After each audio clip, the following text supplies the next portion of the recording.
stock car racing, but we'll park the four-wheelers tonight. A capacity crowd has turned out on a chilly night at Memorial Stadium for the excitement of AMA Camel Supercross.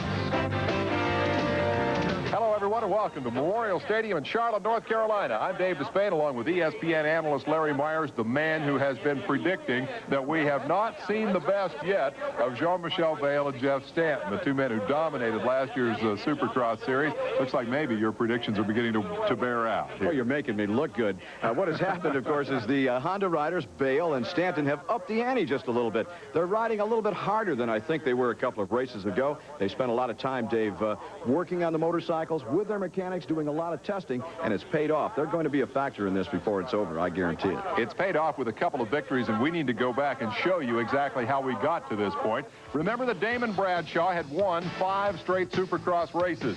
Then the venue shifted. The Outdoor National Motocross Series opened at Gainesville, Florida.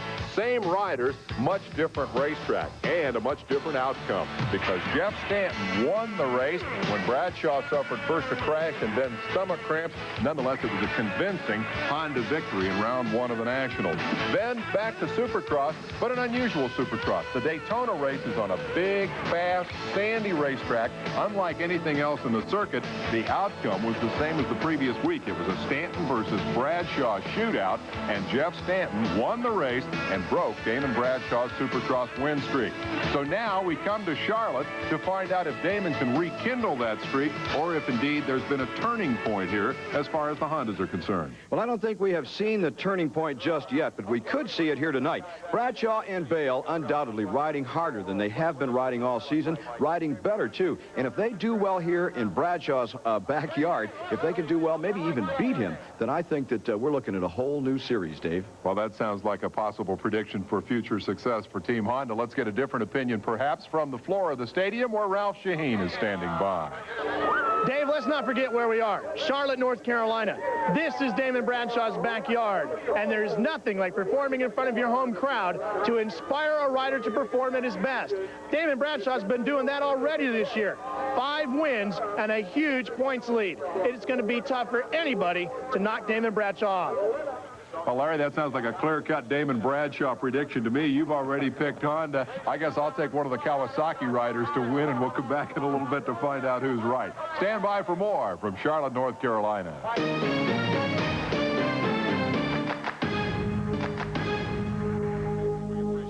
We're back in Charlotte, North Carolina, and when coming to Charlotte for Supercross, one name comes to mind. Ralph Shaheen toured the crowd to find out who they're pulling for. Who do you guys cheer for? Damon Bradshaw! Bradshaw! Damon Bradshaw! Damon Bradshaw! Who do you cheer for? Tim Bradshaw.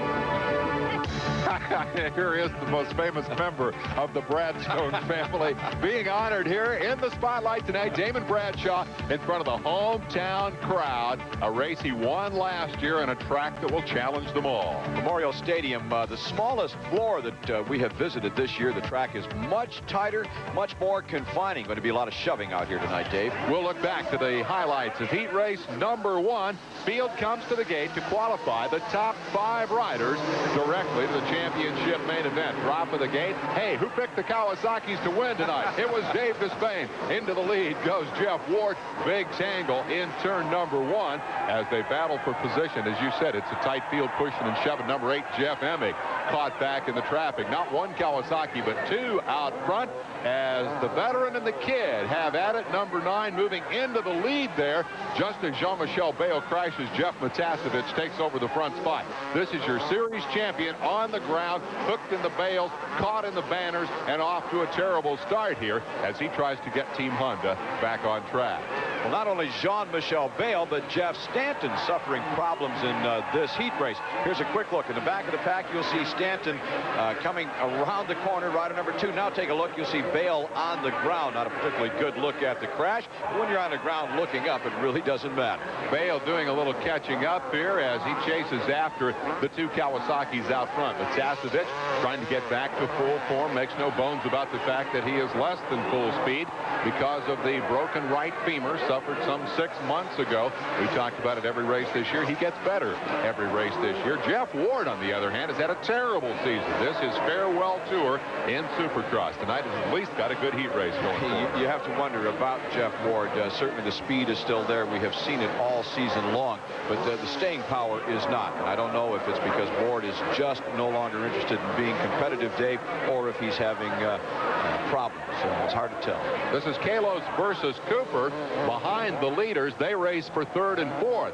Sean Kalos out of Arizona, and airtime Cooper around the outside. Great pass. Boy, this guy's having an aggressive year. I think we ought to call him corner time. The way he whipped through that bank left-hander, he just got the drive. He was up high and said goodbye with a handful of throttle. So it's Matasevich stretching out his lead a little over Ward, who appears content with 2nd spot and a direct transfer to the championship main event. Matasevich celebrates before a capacity crowd. Ward takes his checker, bound for the main event, hoping to change his luck. Cooper and Kalos round out the transfer position. Let's go to Ralph Shaheen with the winner. Well, you made that one look a little bit easy. Yeah, I'm riding really good. My bike's working really well to this track, and I just can't stand up for my mechanic, Jerry Campbell. We've been working really close together, and everything seems to be coming along just as good. He was giving you some messages to keep thinking. Were you losing a little concentration out there? No, I just made a couple mistakes, couple bobbles, and I think Wardy closed back up, but I started riding relaxed again and opened it up a little bit. Well, Dave Chicken gets heat race number 1. And the Hondas that Larry favored tonight are bound for the semifinal. Bale and Stanton get off to a bad start, but the guy that everybody came to watch tonight takes command of heat race number 2. Number 4, Damon Bradshaw out front. Number 3, Mike Kudrowski, having a pretty intense battle here with Doug Dubach, who's been kind of a hard-luck Supercross campaigner all year. If he can get past the first turn, things have gone reasonably well for Dubach, but he sure hit the dirt a bunch in this 1992 campaign. Clean pass for Kudrowski, who's been a front runner all year, but has yet to win one. I got the feeling that he's due to break through. Yeah, he definitely is. That pass put him into 3rd place. Ronnie Tishner directly in front of him out of Palm Harbor, Florida, aboard the Tough Racing Suzuki. You're right. You know, Kudrowski has been pegged by most, I think, Supercross experts as a potential winner, even possibly a potential champion, but he just hasn't put it all together to get that first win. When he does, you know, they might come in bunches. Bradshaw pulling away in the heat race, dominating as he has through most of this season. Kudrowski unable to maintain the pace, sits back there content with 3rd for the moment, sees Tishner and figures, hey, maybe I can make a pass on this kid. Tishner coming back from injury, still getting back to full speed. Heat race competitions, you might wonder, there's no money, there are no points involved, but you get a better pick on the gate the better you finish. If you win, obviously you're going to get one of the top 2 picks on the gate, whichever heat race winner is faster. That's why they work so hard in the heats, Dave. And starting position, of course, is critical. First man to the first turn in the main event has a huge advantage, and we have seen all season that advantage has helped propel Damon Bradshaw's win streak. Tishner stands his ground. He says, I'm back, I'm healthy, and I'm ready to win. He keeps Kudrowski behind him, and I think it's a good time to point out that inspiration has a whole lot to do with this game. Yeah, Ron Tishner last year aboard a factory Suzuki, he lost that ride, didn't live up to the expectations of Suzuki management. So this year on, well, it's not a privateer effort. Tough Racing Suzuki puts out a pretty darn good motorcycle, and Tishner, being a good rider, is doing his best to show Suzuki management that they were wrong. He wants that factory back, and he'll do whatever it takes to get there. And since coming back to the tour, coming off an injury, he has performed remarkably well. But watch the bobble. Rear wheel locks right there for just a moment. It enables Kudrowski to double jump where Tishner singles, and Kudrowski pulls off the pass. That it puts him into 2nd spot. Tishner falls to 3rd. Have another look.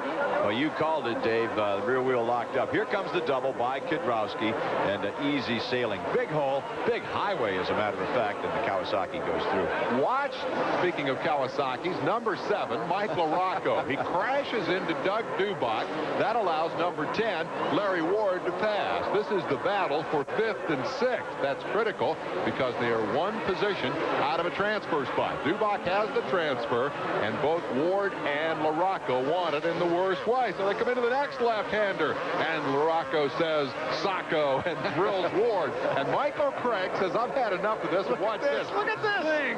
Triple jumps himself right up into the middle of the spray. Wild action. This is when the Supercross fans get their bucks worth.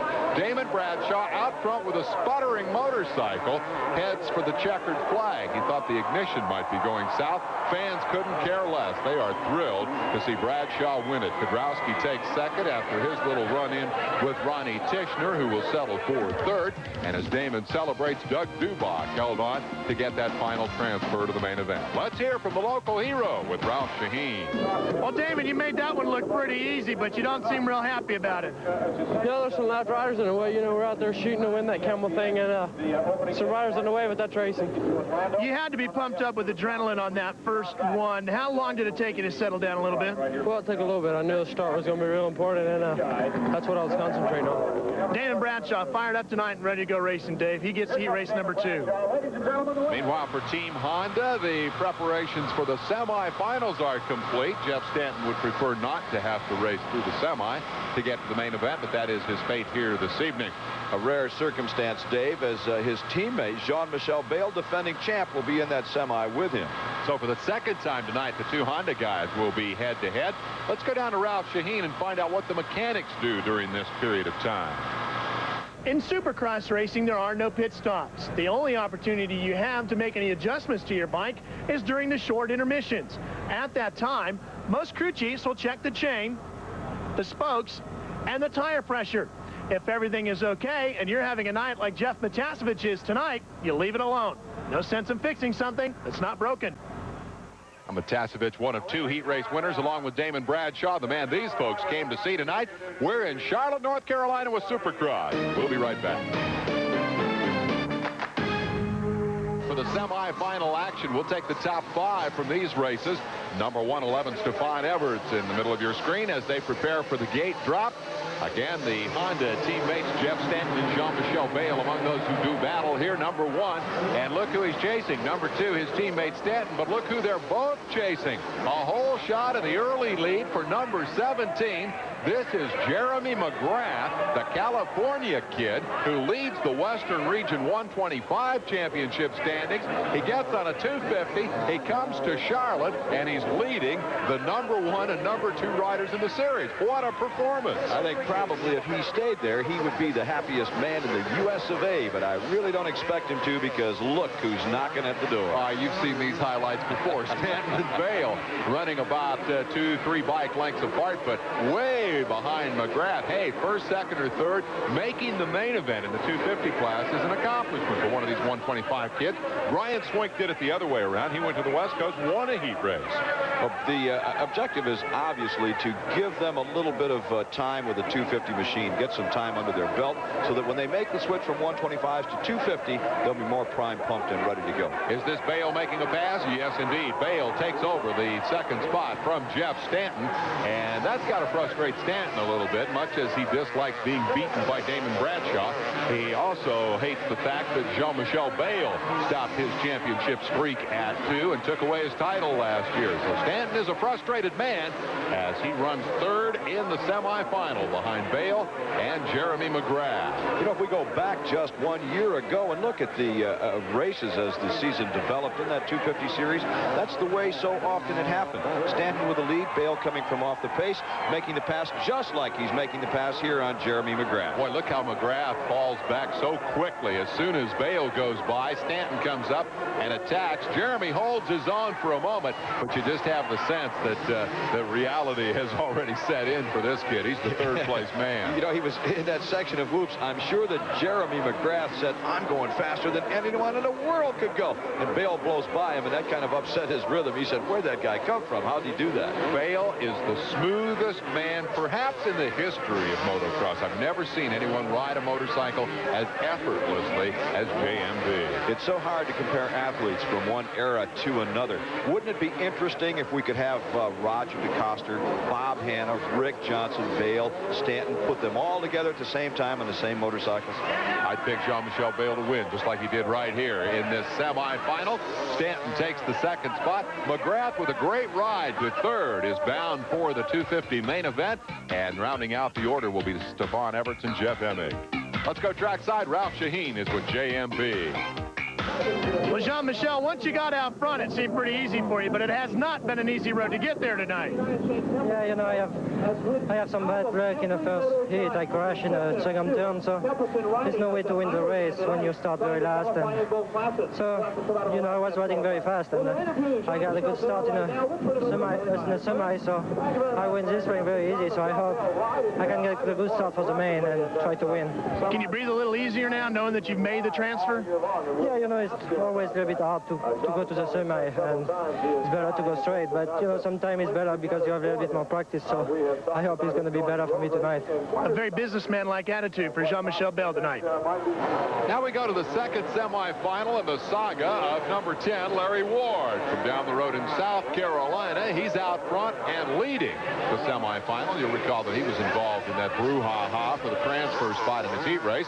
Michael Craig battles Lance Smale for the runner-up spot. This battle did not last very long because Lance tipped over. I'd like to be able to analyze this, but for the life of me, Dave, I don't know what he did. He tipped over. He tipped over. Right? Craig takes over the runner-up spot. But watch what happens here to the leader. Motorcycle just quit at the end of that triple jump. Craig now goes all the way to the lead. This is perfect. You're running third. People start falling over and stopping in front of you. Look at Ward. Knows exactly what to do when the motor quits. See if it's got any gas in it. Now he's explaining to the flagman, I don't know what's wrong. I don't know what's wrong with it. Comes into his mechanic and says, I don't know what's wrong with it. Nobody knows what's wrong with it. Our Ralph Shaheen is dispatched to the scene to try to figure out what has knocked Larry Ward out of the semi-leadership. I don't know what's wrong with it. Here comes Ralph running with his microphone in hand. He'll plug it into the back of the camera while Ward is saying to the guy, hey, I don't know what's wrong with it. Okay, Ralph, the moment we've all been waiting for. What's wrong with it? Well, we thought this was going to be the Victory Circle interview here, Larry. What went wrong with the bike? I don't know. I was coming up to that triple, and all of a sudden the bike just quit. It didn't seize, but something definitely quit in the motor. And I was lucky just not to crash off that triple jump. And I hope they can get it ready for last chance. It started back up, but there's something definitely the matter with the motor. Well, sometimes, Dave, it's not up to the rider, but the motorcycle. Yeah, but we still don't know what's wrong with it. Michael Craig could care less what's wrong with it. Craig inheriting the lead and the victory here in semifinal number 2. So he's going to go to the main event, and he's going to take with him number 7, Mike Morocco, who struggled in his heat but emerged as the second-place finisher. Fisher, DeHoop, and Valencourt joined the parade to the feature. Let's hear from the winner, Mike Craig. Well, it doesn't matter how you get him as long as you get him. And you inherited this one, but you go to the main event. Yeah, you know, I was riding there behind Larry Ward. He's riding really good tonight. I was just going to stay behind him and just, get in the qualifying position to make the main event. I think he broke a chain or something. That's good enough for me. I took my hair and win, too. So that would happen to him, but I think he'll end up winning the last chance qualifier. Pretty physical racetrack out here tonight. It's going to get real physical. These guys are fast, and go 20 laps fast as these guys go. It's going to be some top. If you can stick with those guys for 20 laps, you're doing really good. Well, Dave, Mike Craig goes to the main event. Meanwhile, back in the pits, don't think for a moment our crack ESPN investigative team will allow to go unanswered the question, what's wrong with it? Get this thing ready. How much time we got? Well, not much, guys. The last chance qualifier is coming up. My theory is in these chilly Charlotte temperatures, they may have suffered fuel line freeze-up. They're working on the motorcycle. Let's go back to Ralph Shaheen. Dave, as we mentioned, Larry Ward has one shot left to make the main event tonight, the last chance qualifier. The crew still has not figured out exactly what is wrong with the bike. As you can see, the entire Suzuki mechanical staff working on Larry's bike right now. They are checking everything, replacing anything they can do quickly, and trying to get Larry's bike back down to the grid. And as the pictures from the last chance qualifier indicate, they were successful, and Ward came back to win handily in his final opportunity to make the main event here tonight. So it's a Ward victory. He's bound for the championship final. The runner-up spot went to Brian McElroy. And again, here's Ralph with Larry. Well, Larry Ward get a chance to check with the crew. They really put the gun to you and you made it through. Is the bike all right? Yeah, I hope so. I'm not 100% sure. It's kind of bad for the confidence not knowing what your bike's going to do coming up to a big triple, but I think they got it all worked out. They got a little bit more time now, and I hope I can come back and win the main event. Obviously, a tip of the hat to the Suzuki crew to get you back out here. Yeah, they had to work real hard. It was a problem that they didn't know what it was. If it's something that they know what the problem is, it's a lot easier to fix. It's kind of a mystery right now, and I hope it's fixed. Well, much more relaxed attitude, Larry Ward, knowing he's in the main event. Compare that with the bike Ralph reported on earlier. That Kawasaki at Jeff Matasevich put gas in it. He's ready to go. We'll be right back. Cross stomp is the order of the day. That's all part of the procedure for getting a good start in Supercross racing. Ralph Shaheen has more. One of the big keys to winning a Supercross race is getting a good start. Here tonight in Charlotte, you can see we have a very gravelly, grainy type of surface. Now, what most of the riders have done to help increase their starting capabilities is pack down the area near the starting gate to get it as firm as they can and cut down on the wheel spin, hoping to launch their bike out of here and down towards turn number 1. And in a moment, we'll see that launch in the 125 main event. And the man to beat here is Brian Swink. Perfect score coming to Charlotte. He's won 4 races in 4 starts. Can anybody whip the defending series champ? That's the question as we prepare for the launch of the 125 main event. Charge is on to turn number 1. Somebody else is going to win the start for sure. Number 1, Swink, is in the middle of the pack. Boom, into the hay bales go a couple of the back markers. And to the front goes number 117, Ezra Lusk, the teenage star from South Georgia. One of a couple of guys who's been able to challenge Swink periodically during the course of the season. Watch for Swink. There he comes through the inside in about 9th spot. So the front runners have a lot of catching up to do. Right in front of Brian Swink, in fact, the rider in the number 2 position in the standings. That's Doug Henry, and he has been a factor throughout this series, but right now it's all Ezra Lusk. Ezra's got to focus on what he needs to do here. Be consistent. Don't get excited. The kid crashes too much, but again, he's only 16 years old. He hasn't had a lot of opportunity to run in the big leagues.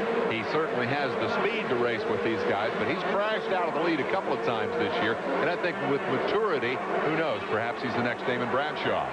And I think we should mention that same inconsistency with regard to number 39, Jimmy Button. Here's a move trying to get around Chad Pedersen and makes the outside work, takes the rail. Remember that number 39 Button crashed while leading in Atlanta, crashed himself out of 3rd spot in one of the other races this year. So he, too, needs that consistency that Swink has had all season long. Well, I think it's good to point out, Dave, that the 125 class is a training ground. We shouldn't forget that.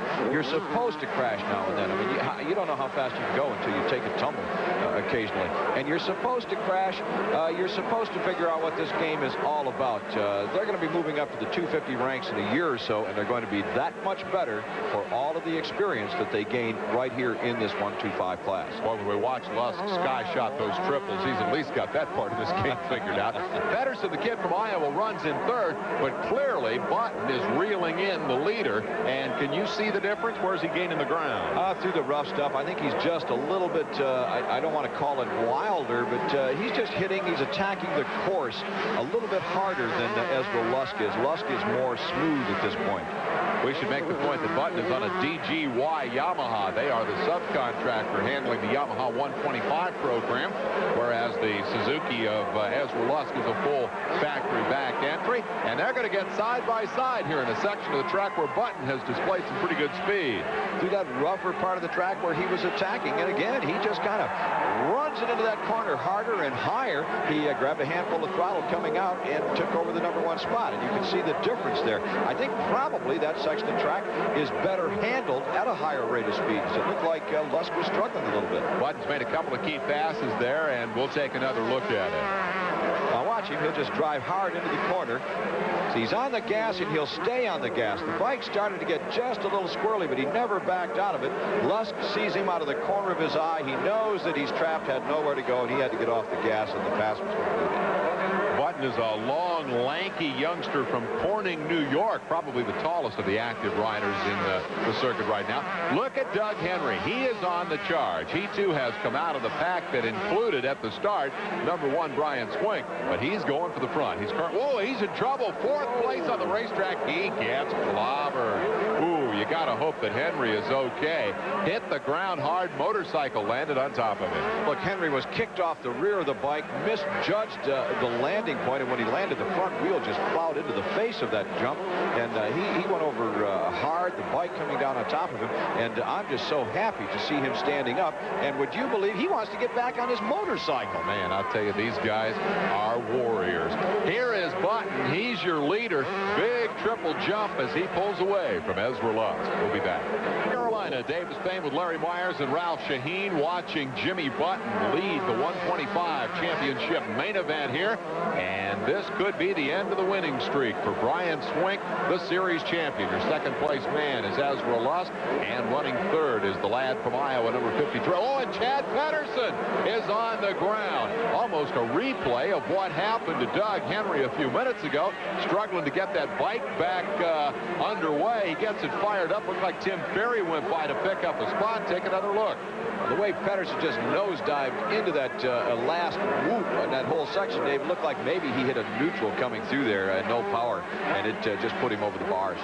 That's going to move Brian Swink up to 4th spot, which is a far cry from what we've seen of the defending 125 regional champion thus far this year. He had won every race in the season to date. He got a bad start here at Charlotte tonight, and he's not been able to get within sight of number 39, Jimmy Button, who is working his way through lap traffic and hoping to avoid the kind of disasters that have befallen Doug Henry and Chad Pedersen here this evening. Right now, I don't see any problems at all. Looks like this guy could hit the cruise control. Swink does not appear to be going after him. Well, Swink is not only extremely fast, he's extremely intelligent. To catch our leader, Jimmy Button, and here he is, rider number 39, it would be a major undertaking, almost an impossibility. He's going to settle back, pick off maybe 1, maybe 2 more riders if he can. He'll take whatever points he can get. Let's check some intervals here. Back to the second place man, number 117, Ezra Lusk. And then the third place rider is Tim Ferry. Those are lappers coming through. Here comes Ferry, number 77, and then number 1, Swink. So you get some sense of how far behind Swink is. I would think he is certainly a candidate to pass Jimmy Ferry, who is a rookie in this series and certainly doesn't have Swink's experience. Now, Swink is a champion. He wants that championship 2 years running. That's what he's being paid for. That's why Suzuki held him back 1 more year. They want that number 1 plate. So he's going to, he'll just bide his time, make the pass when opportunity presents. Has a huge points lead, Dave, and that's what he wants to protect here. That's the key thing, winning the championship. He's proven he can win races. He proved that last year, and he's won all 4 of them this year. Oh, look at the huge lead past Tim Ferry. That was a courage move. He just grabbed a handful, went off that triple jump. Ferry must have looked to his right and said, holy cow, because Ferry definitely backed out of it. And there's the experience or inexperience factor. Ferry just let him go by. He didn't want to tangle with him at all. I take back what I said about him not charging. That was pretty impressive. Here is number 39. He, too, impressive tonight from Corning, New York. Jimmy Button, about 6 feet 3 inches worth, and reminiscent of a guy named Mike Bell. They said he was too tall for this business. That was his nickname, Too Tall, and he always said, you know, when it comes to supercross, the long legs, and we're looking at him right there with Button. The long legs acted as pistons for him and absorbing a lot of the moguls and the deep ruts in supercross. Well, the long and the short of it is that Button is going to break the Brian Swink string here this evening, ending the winning streak at 4, barring some sort of disaster on the final lap. Capacity crowd of, well, somewhere between 25 and 45,000 people, depending on whose estimates you believe. You've heard the stories about the North Carolina Highway Patrol estimating stock car crowds. Well, they picked this crowd tonight at about 45,000. Not sure there are that many seats here. Point is, it's sold out. They came to see Damon Bradshaw. In the preliminary, they're seeing a great performance from Button, who will defeat Ezra Lusk in the 125cc championship main event. Good performance for Lusk, a solid second-place ride. But the man of the hour is Jimmy Button out of Corning, New York. The DGY Yamaha will claim the first non-Swink win of the '92 season. Lusk and Swink, the Suzuki teammates settle for second and third as Button scores his first career Supercross victory. Big moment for the youngster. Tim Perry and Chad Pedersen round out the top 5. New names in the top 10 include Mike Brown, Jim Neese, Hayden Richardson, Scott Sheik, Barry Karsten is 10th. Let's go to Ralph Shaheen. Well, Jimmy, a nice smooth ride, and you end up in victory lane. Congratulations. Thanks. It's a great feeling. I don't really know how to explain it. Bike's been working great all night. I got a really good start. Got into the lead real nice and early and just felt real comfortable from there on out and just rode my own race. Traffic seemed to be a problem for a lot of people, but not for you tonight. Yeah, it was a little bit of a problem. I think it's when they first get the blue flag for the first time, they move out of the way a little quicker than when the guys come from behind them. But yeah, everything just went great. Race went real smooth. I got a really good start. My Yamaha did one hell of a job. Out of breath, but very happy. Jimmy Button, a 125 winner. Button will move into contention for second place in the series standings. Swink still has the big lead, but the Henry crash tonight makes him vulnerable to an attack from Jimmy Button on the left. Ezra Lusk in the middle and Brian Swink on the right. Victory circle in the 125 class at Charlotte. We'll be back to meet the hometown hero right after this. About tonight's activity at Charlotte, North Carolina. Damon Bradshaw from Mooresville and a capacity crowd of Damon Bradshaw worshipers, all indicating he's number one. Ralph Shaheen introduces us to the man of the hour. Forget the consequences. Wide open all the time. Get the win no matter what. That was the riding style that earned Damon Bradshaw multiple amateur championships. However, that flashy win or crash riding style has worked against him since entering the pro ranks. As a rookie 2 years ago, Bradshaw won the first 2 races of the Supercross season. Then this crash broke his ankle and ended his title hopes. Last year, he was inconsistent and gained a reputation as a kid who could certainly win races, but might never win a championship. Factory Yamaha mechanic Brian Lunas is helping to change that reputation. In the past, Lunas tuned for Supercross legends Bob Hanna and Rick Johnson. Now he works for Damon Bradshaw. He has, let's say, the roughness and the toughness about him like Bob had, and he has the savvy of dealing with the public like Rick does, and his dealing of how he reads the racetrack and other thing is pretty well a combination of Bob and Rick.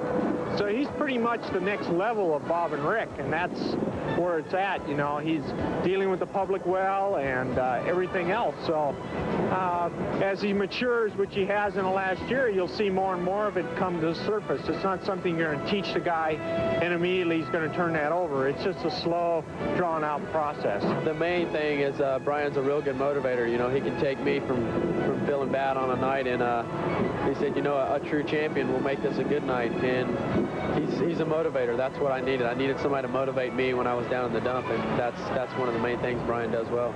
With Brian's help, Damon won 5 of the first 6 races this year and built a big championship points lead. In their second year together, this veteran tuner and his hot young rider become a formidable team. We spent most of last year, I lived at his house when I was on the East Coast, and we spent a lot of time together, and that's the biggest thing. You spend a lot of time, and you have to get along with each other and know how to feel each other's emotional highs and lows. And when the guy has a low, you got to try and bring that back up. And when he has too much of a excitement level, you got to bring it down to where it's not fogging what's going on. I think he's just, you know, gave me the guidance. You know, it really had, I didn't need anyone to teach me how to ride a motorcycle, or, you know, I needed some guidance on training. And, you know, sometimes when things get deep, you know, Brian has some good advice how to relieve me from that. And that's where he's helped me a whole lot. And he works real hard, you know, from my standpoint to get the bike to where I want it, you know. So it's, you know, a lot of different things. If you look at a lot of the guys at 19 years old, they weren't making these kind of accomplishments that he is already. So we can see a lot more down the road with him. I mean, he's matured already, and he knows how to use his strength and his weaknesses to his advantage right now, and I think that'll get even better as time goes on. A young, fast, fearless rider and a tuner that knows how to win championships. That's a combination that's tough to beat. And that combination is at the gate awaiting the start of the main event. We'll have it for you on ESPN right after this. Main event time, the fast fastest 20 men in the field, ready for the drop of the gate, and here we go. Charges on to turn one. The Kawasaki's, just as they did in the heat, get the whole shot. And in the middle of that pack, Damon Bradshaw, left side of your screen, number 4, black jersey, about mid-pack, as number 6, Jeff Ward, and number 9, Jeff Matasevich battle for the lead. Jeff Stanton, number 2, settles into that third spot on lap number 1. Bradshaw with a terrible start. Here's Larry Ward, who came out of the last chance qualifier, up into about 4th spot. So we've got good action early on, but wait a minute. Bradshaw has crashed, and all the way at the back of the pack, number 4, Damon Bradshaw, picks up his motorcycle and gets back into the action. Huge change of events here for the hometown favorite. Yeah, and for the Honda riders, this is the kind of break that they needed to get themselves back into the series. We're looking at Jeff Stanton, who's running in a number 3 position. Bale is not that far off the pace, and if history repeats itself, as we have been watching all season long, neither Jeff Matasevich nor Jeff Ward are going to be able to hold on to that number 1 spot. Here comes Larry Ward, though, who just charged into the number 3 position. Ward, remember, came out of the last chance qualifier. That's Larry Ward. Jeff Ward, 30 years old, is in his final season. Number 6, wrapping it up, and has had nothing but bad luck throughout the campaign. Matasevich, we've mentioned several times, has had the broken leg. He's coming back off that injury and doesn't yet have the staying power. So the Kawasaki's are out front for the moment. Let's see if we can go back and find. There is Bradshaw, and he must be about, I would say, 15th. He's passed about 4 or 5 riders and is definitely charging. The crowd cheering him on, but he's a long way from the front. Here's the battle right now, 3rd and 4th spot. Larry Ward, unbelievable, coming out of the last chance qualifier, now under a lot of pressure from Stanton, who almost had him set up there and then bobbled. This is the shortest track on the circuit, the shortest that we'll see all season long. Now, that might work in Jeff Matasevich's favor. Remember, he gets tired. Stanton makes the pass. He takes over that number 3 position for the second time tonight. Let me just quickly say that Matasevich may not fade, certainly will not fade as quickly as he has been. He's going to be able to hold on longer. The race will not be as long because the lap times are shorter. That will work for the advantage of Jeff Matasevich. Stanton in the 3rd spot. Still has some catching up to do. No sign yet of his teammate. There's a glimpse. Jean-Michel Bale is the 5th place man. He too got a mediocre start. He too has picked up the tempo and is now closing in on Ward. And again, the smooth style of Bale. Jean-Michel Bale setting in the number 5 position, watching what is happening in front of him, and Bale getting a handful of throttle, cutting to the inside, not quite enough, but Bale does not want that lead group to get away from him, Dave. He's going to do whatever he can to pass Ward as quickly as he possibly can. And so as Bale puts the pressure on Ward, we've got Kawasaki's and we've got Hondas and we've got Suzuki up front. No sign of the Yamaha of Damon Bradshaw. The bike that has dominated the series is stuck in the back after an early crash. Matasevich is your leader. Ward is in the 2nd spot, about to come under heavy pressure from Jeff Stanton. Ward and Bale rounding out the top 5. We'll be right back. The Speed World brings you AMA Camel Supercross competition. Pick a Jeff Matasevich, Jeff Ward, and Jeff Stanton having a battle for supremacy here, and Matasevich is holding on, but there's the move by Jeff Stanton. Is he going to get to the inside, take the spot from Ward? He does.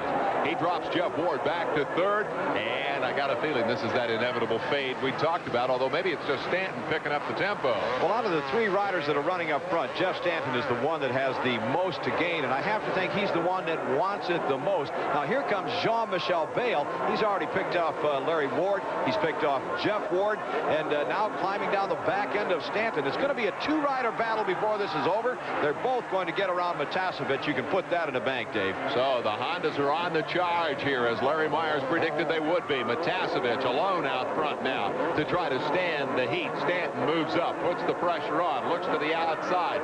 Bale will sit back and take the measure of the competition. No, it's not there. And Matasevich is doing a good job so far, but you can almost feel the inevitability of the pass as Stanton looks to the inside. Every corner. Block pass. Look at this. Oh, Bale has passed them both. Stanton made the move on Matasevich. Bale said, watch this, guys. And Jean-Michel Bale takes the lead from his teammate Stanton. Here's how it happened. Here it is. Now, Stanton is moving out to block Matasevich. He puts on a good block pass, but he loses all of his momentum in the process. Bale squirting by on the inside, says, opportunity is knocking. I'll answer that door. He takes the lead. Great move by Jean-Michel Bale. That's why he's the series champ. We've speculated, a lot of people have speculated about his degree of motivation this year. He is not the most popular guy in these pro-American times. It is not fun to see a Frenchman come and take home all the money. But here in Charlotte, he's got a somewhat warmer reception. I think so, and deservedly so. He has to be ranked as the #1 motocrosser or supercrosser in the world today. He certainly is the smoothest.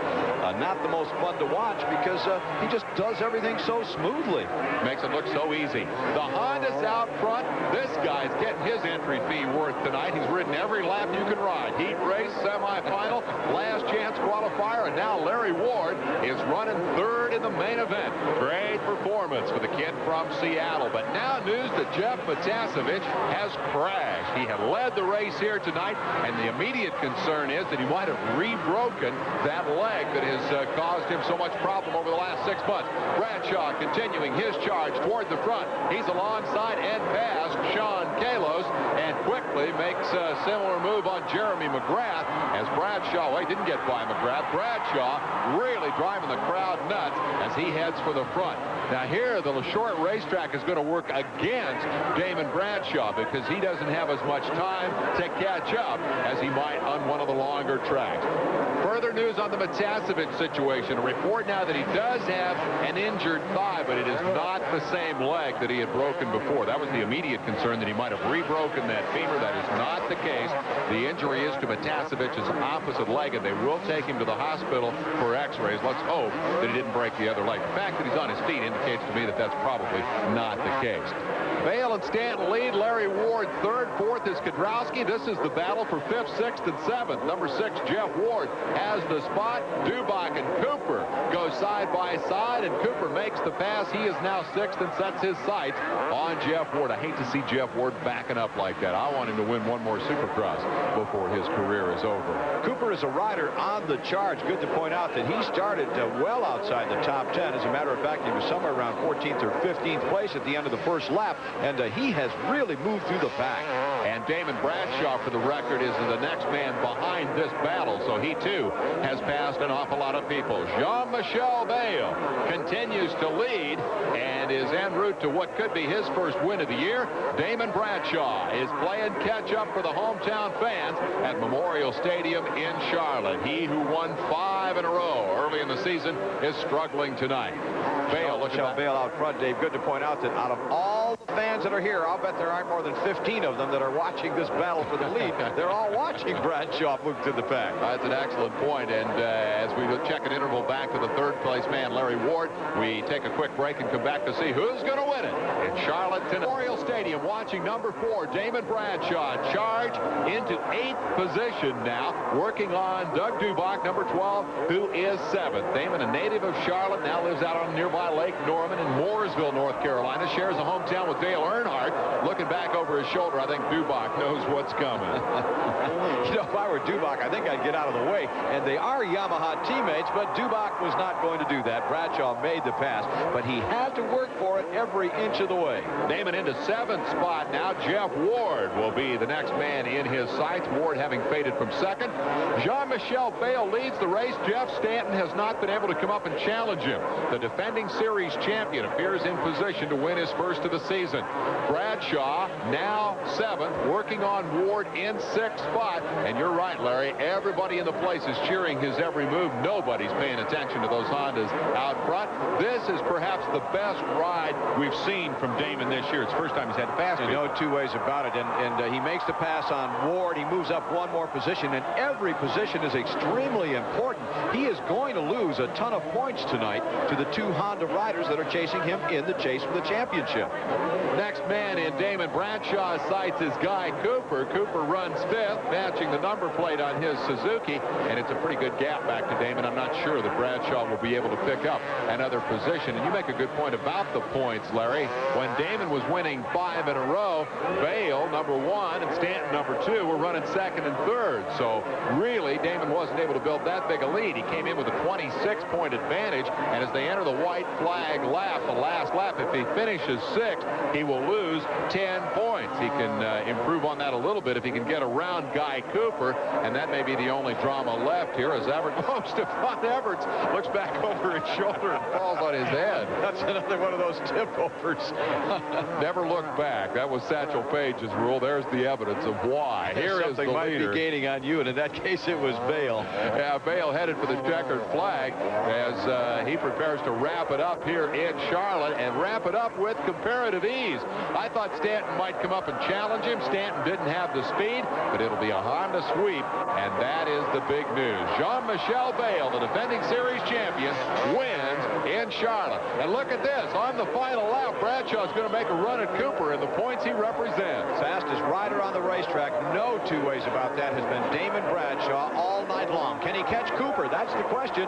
One more corner and a couple of jumps between them and the checkered flag. Cooper comes around. I don't think he's got the stuff to do it. Settling for 6th spot. Damon Bradshaw turns in a great ride from the back of the pack. He thrilled the crowd tonight, but he certainly didn't do what he came here to do. Well, that rider did. Jean-Michel Bale being congratulated by his mechanic, Cliff White. They came here to interrupt the win streak, and they did it admirably. And it's a Honda sweep, in fact. Larry Ward takes 3rd, Kedrowski 4th, Cooper 5th. There's Bradshaw in 6th. Ward, Dubach, Kalos, and McGrath round out the top 10. Let's hear from the winner. Tell me a little bit about this racetrack. It really suited your riding style here tonight because you're such a smooth rider, and that's what this track demanded tonight.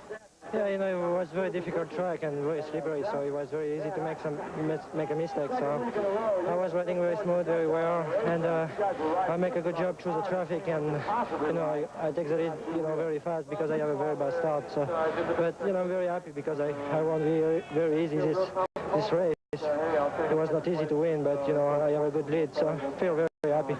It was a very demanding mental night for you, wasn't it? Yeah, I have some trouble in my qualify. I crashed, so it was a little bit, you know, stuff, and it's my first win for the year, so I'm very happy, and you know, I was waiting for a long time, and now I think everything's gonna be a lot better. Well, Jean-Michel Bale fought back from adversity tonight, Dave, and he is the winner here in Charlotte. Thank you, Ralph. The Honda guys take 10 points off Bradshaw's lead. And again, the question, Larry, is this a turning point? It is indeed a turning point. Damon Bradshaw is going to have to come back and back strong to halt the momentum now that Bale and Stanton have. I think we're looking at a whole new ballgame. We'll find out if he can do that next week as we move on to Indianapolis, Indiana for the next round of the AMA Camel Supercross Series. For Larry Myers and Ralph Shaheen, I'm Dave Despain. So long from Charlotte.